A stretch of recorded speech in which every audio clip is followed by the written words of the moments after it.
தேவன் உங்களை ஆசிர்வதிப்பாராக. கர்த்தருடைய பிள்ளைகளாகிய நீங்களும் நானும் ஆண்டவரிடத்தில் அதிக வாஞ்சி உள்ள பிள்ளைகளாக இருக்க வேண்டும்.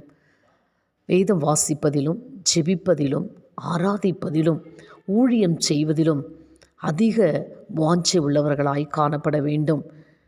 மாத்திரமல்ல, திருவசனம் என்னும் வார்த்தையாகிய ஞான பாலின் மீதும் அவருடைய ராஜ்யத்தின் மீதும் கூட நாம் வாஞ்சை உள்ளவர்களாய் வாழும் பொழுது நமக்கு நேரிடுகிற எல்லா பிரச்சனைகளிலிருந்து, உபத்திரவங்களிலிருந்து, மோசமான சூழ்நிலைகளிலிருந்து தேவன் நம்மை விடுதலை ஆக்குவார். அடுத்தபடியாக அந்த வார்த்தை சொல்கிறது, என் நாமத்தை அவன் நன்றாய் அறிந்திருக்கிறபடியால் உயர்ந்த அடைக்கலத்தில் வைப்பேன் என்று சொல்லி, ஆண்டவருடைய நாமத்தை நன்றாக அறிந்து கொண்டு புரிந்து கொண்டு நாம் ஜெபிப்போம், ஜீவிப்போம் என்று சொன்னால் ஒரு உன்னத அடைக்கலத்தை நம்முடைய வாழ்க்கையிலே பெற்றுக்கொள்ள முடியும். ஆண்டவருடைய கரத்தில் உங்களை ஒப்புக்கொடுங்க, உன்னத ஆசீர்வாதத்தை பெற்றுக்கொள்ளுங்க.